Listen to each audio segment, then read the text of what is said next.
Ang videong ito ay ginawa para sa layuning edukasyon, pagbabalita at dokumentaryo lamang. Alinsunod sa Batas ng Pilipinas, ang Republic Act 9344 at sa patakaran ng YouTube ukol sa kaligtasan ng mga menor de edad, ang lahat ng mukha at tunay na pangalan ng mga sangkot na kabataan ay sadyang itinago o iniba upang protektahan ang kanilang pagkakakilanlan.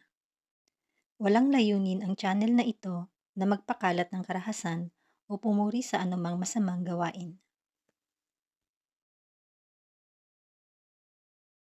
Sa mundong ginagalawan natin ngayon, madalas nating isipin na ang pinakamalaking banta ay nasa labas ng ating mga tahanan, na habang ang mga anak natin ay nasa loob ng paaralan, sila ay ligtas.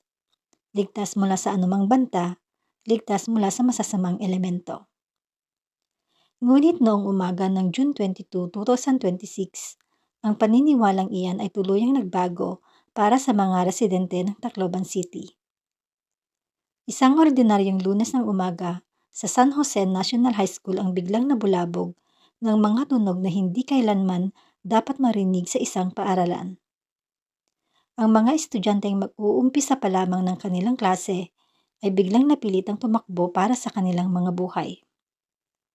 Dalawang kabataan, may edad 14 at 15 taong gulang pa lamang ang pumasok sa campus.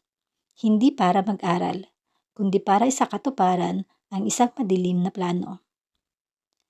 3 buhay ang agarang nawala at 20 iba pa ang sugatan. Sa unang tingin, akala ng mga otoridad ay isa lamang itong kaso ng matinding away o bullying sa paaralan. Ngunit nang buksan ng Anti-Cybercrime Unit ang mga digital na bakas ng mga suspek, tumambad ang isang katotohanan na mas nakakahindik pa sa mismong insidente. Ngayong araw, hihimayin natin kung ano ang nangyari, ang background ng mga suspek, ang mga nag-leak na chat logs, paano nakuha ng mga menor de edad ang mga mapanganib na kagamitang ito, at ano ang papel ng isang online game na tinatawag na Gorebox. Tatalakayin din natin ang mas malalim na usapin sa ating lipunan na nabuksan dahil sa pangyayaring ito. Balikan natin ang mga opisyal na ulat mula sa Philippine National Police o PNP, gayon din sa mga media outlets tulad ng Rappler at GMA News na nakatutok sa insidente. Lunes ng umaga, June 22. Kakatapos lang ng flag ceremony sa San Jose National High School, isang paaralan na may mahigit 1,600 estudyante. Ayon sa investigasyon ng pulisya, ang dalawang suspek na itinago sa mga alias na Nash, 14 na taong gulang, at Rod, 15 taong gulang, ay hindi dumalo sa flag ceremony ng paaralan. Sa halip, nagtago raw ang dalawa sa loob ng banyo ng paaralan ng mahigit 1 oras. Doon sila naghanda para sa kanilang plano habang hinihintay na matapos ang flag ceremony. At nang lumabas sila ng bandang 9:20 ng umaga, doon na nagsimula ang kaguluhan. Ayon sa mga saksi, bigla na lamang silang nakarinig ng mga sunod-sunod na malalakas na putok. Nagkaroon ng matinding kaguluhan at stampede. Ang mga estudyante ay nagtakbuhang pabalik sa mga classroom. Ang iba ay nagtago sa ilalim ng mga lamesa, habang ang ilan naman ay pilit na tumalon sa mga bakod ng paaralan para lang makaligtas. Ang buong paaralan ay napuno ng sigawan at takot. Sa kasamaang palad, 3 estudyante ang hindi pinalad na makaligtas. Ito ay sina Chris Lawrence T. Fabian, 15 taong gulang, isang grade 10 student. Ayesa Nicole Ardazo, 14 na taong gulang, at si Joyan C. Separa, 14 na taong gulang din, at isang grade 9 student. Sa gitna ng kaguluhan, lumabas ang mga kwento ng kabayanihan. Isa na rito ang kwento ng isang estudyanteng si Chris Lawrence. Ayon sa investigasyon, sa halip na magtago, walang pag-aalinlangan na ginamit ni Chris Lawrence ang kanyang sariling katawan upang harangan ang pinto ng kanilang classroom. Ginawa niya ito upang hindi makapasok ang gunman at upang bigyan ng oras ang kanyang mga kaklase na makapagtago sa ilalim ng mga lamesa. Dahil sa kanyang ginawa, siya ang sumalon sa mga bala. Si Chris Lawrence ay binawian ng buhay, ngunit sa kanyang pagkawala, dosenang buhay ng kanyang mga kaklase ang nailigtas niya. Kaya naman kamakailan ay ginawaran siya ng Gold Gallantry Award ng Boy Scout of the Philippines. Isang tunay na scout, isang tunay na bayani, na inilibing nitong nakaraang June 30 sa gitna ng iyak at pagpupugay ng buong Tacloban. Ang ikalawang biktima ay si Ayesa. Ayon sa kanyang pamilya, si Ayesa ang panganay sa 3 magkakapatid. At alam niyo ba kung ano ang kanyang pangarap? Ang maging isang pulis. Gusto niyang magsuot ng uniforme balang araw upang protektahan ang kanyang pamilya at labanan ang kriminalidad. Napakasakit isipin na ang pangarap niyang ipagtanggol ang bayan ay dinungisan at winakasan ng mismong karahasan na nais niyang sugpuin. Ang ikatlong nasawi na si Joyan C., ayon sa mga nakasaksi, si Joyan C. ay hindi rin nagdalawang isip. Kasama siya ni Chris Lawrence na tumulong na isara at ilak ang pinto habang papalapit ang panganib. Sa huling sandali ng kanyang buhay, pinatunayan niya na ang kabataan ay may tapang na protektahan ang kapwa.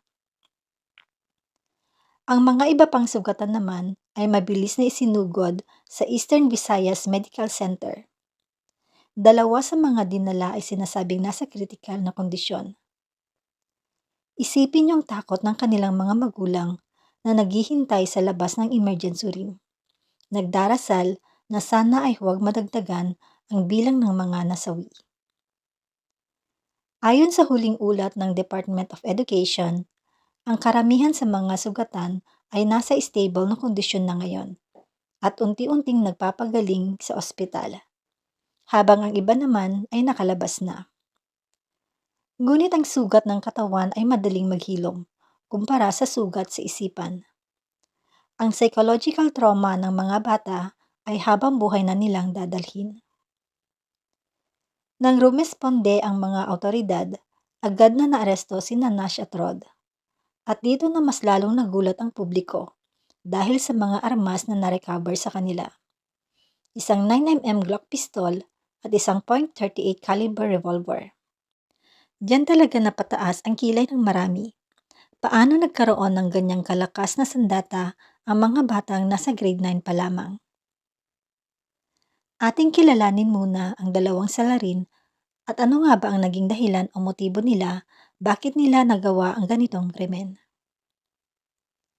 Ang 2 salarin ay parehong nasa grade 9 sa parehong paaralan. Sa labas, mukha silang mga ordinaryong kabataan, tahimik, hindi palakibo, at madalas na mapag-isa. Ngunit sa likod ng tahimik na anyong ito ay may nagbabadyang unos. Ayon sa Philippine National Police, ang mas matandang suspect na si alias Rod ay armado ng isang .38 caliber revolver, habang ang mas bata na si alias Nash ang siyang humahawak ng mas mapaminsalang sandata, isang 9mm Glock pistol. Batay sa ballistic at forensic report, magkaiba ang naging kilos ng dalawa. Si Rod ay isang beses lamang na nagpaputok.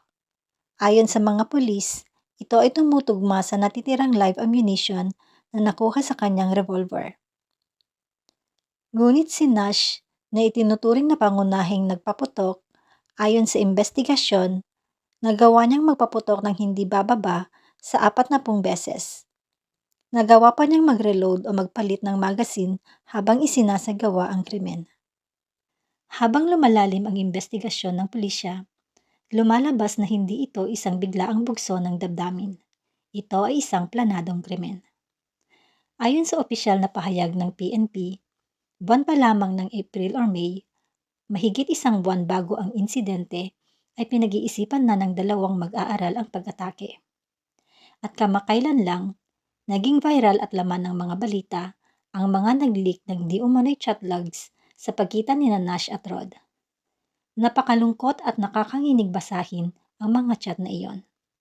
Dahil makikita doon na pinag-aralan talaga ng 2 ang batas ng Pilipinas, ang Juvenile Justice and Welfare Act.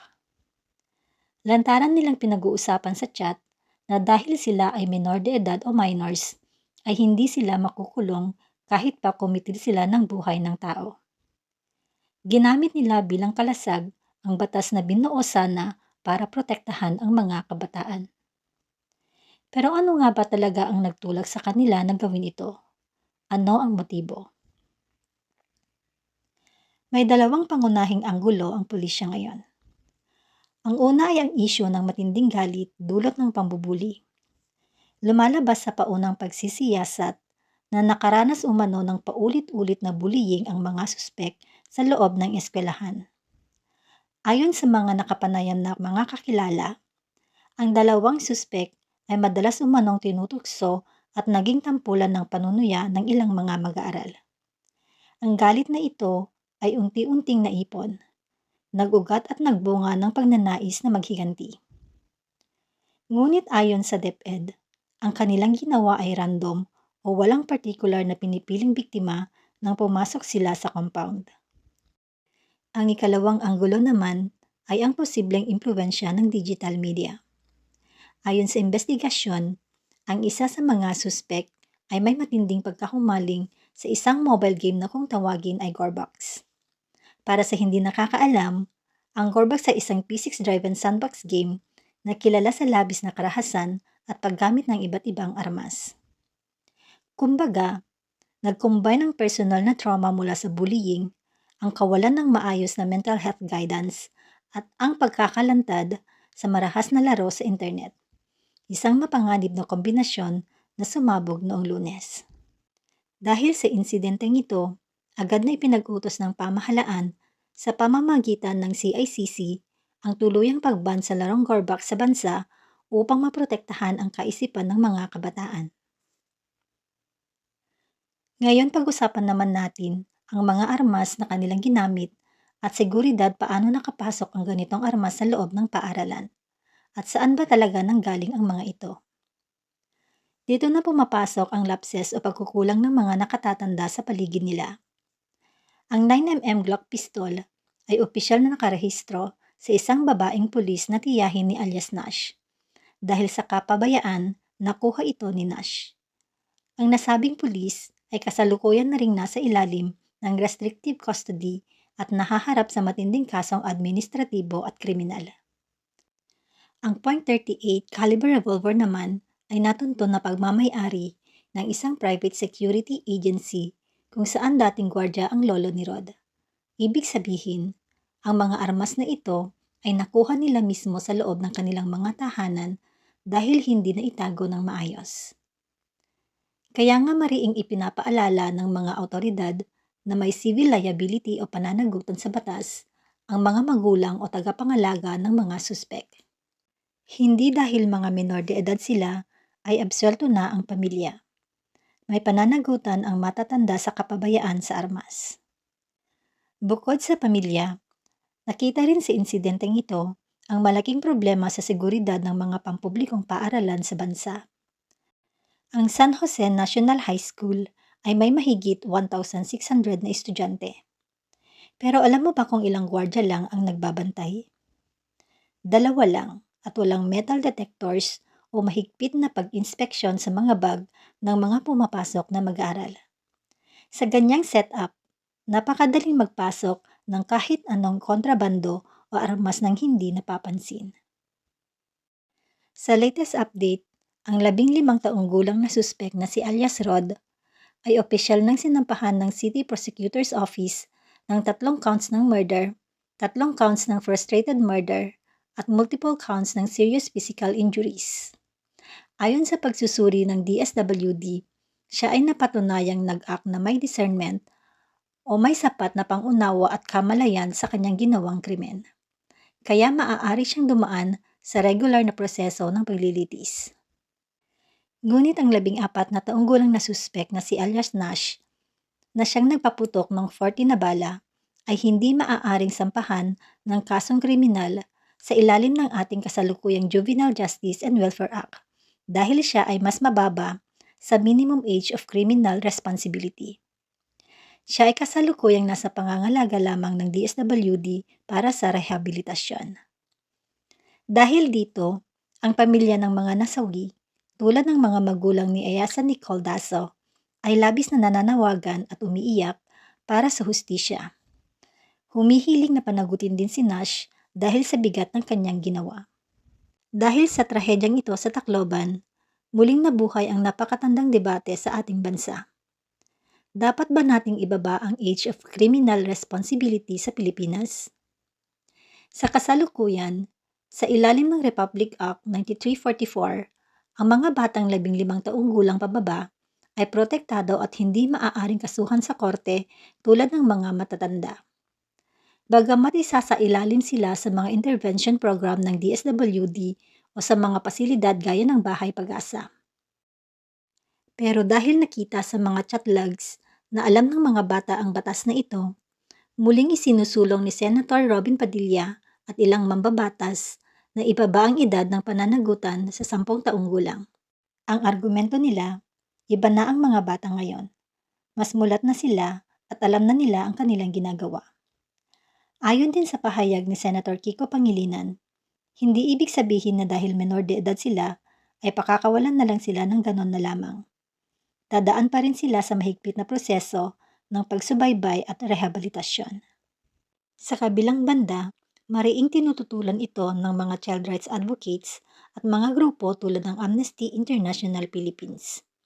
Sinasabi nila na ang pagpapakulong sa mga mas bata ang edad ay hindi solusyon. Ang totoong dapat ayusin ay ang sistema. Bakit walang sapat na guidance counselors sa mga paaralan? Bakit hindi naaksyonan ang bullying? May punto rin naman. Kung ibababa lang ang edad pero hindi aayusin ang kultura ng bullying at hindi babantayan ang mental health ng mga kabataan, parang naglagay ka lang ng band-aid sa isang malalim na sugat. Patuloy at patuloy pa ring may lilitaw na mga katulad ni Nash at Rod. Habang patuloy ang debate sa batas, ang katotohanan ay nananatiling masakit para sa lungsod ng Tacloban. May 3 bakanteng upuan sa San Jose National High School. May 3 pamilya na hindi na maririnig ang tawa ng kanilang mga anak tuwing uuwi galing eskwela. Ang nangyari sa Tacloban ay isang babala para sa ating lahat. Hindi lang sa mga taga-Tacloban, kundi sa buong Pilipinas. Ang ganitong insidente na akala natin ay sa ibang bansa lang nangyayari, ngayon ay narito na sa ating bansa. Panahon na para maging mapagmatsyag ang mga magulang sa ikinikilos ng kanilang mga anak. Maging responsable ang mga may-ari ng mga ganitong armas at seryosohin ng mga eskwelahan ang bawat sumbong ng pambubuli. Huwag nating kalimutan ang mga 3 estudyanteng nasawi sa insidenteng ito dahil sila ang mga mukha ng trahedyang ito.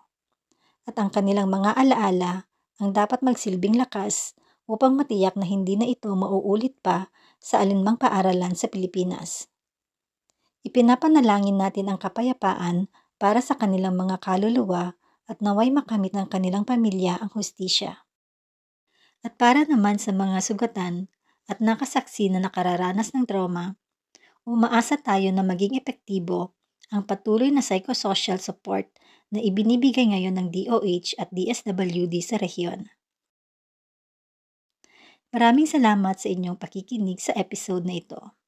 Ano ang inyong opinyon? Dapat nga bang ibaba ang age of criminal responsibility dahil sa insidenteng ito? Iwanan ang inyong mga saloobin sa ating comment section. Mag-ingat po tayong lahat at hanggang sa susunod na episode. Paki-share, like at subscribe sa ating channel.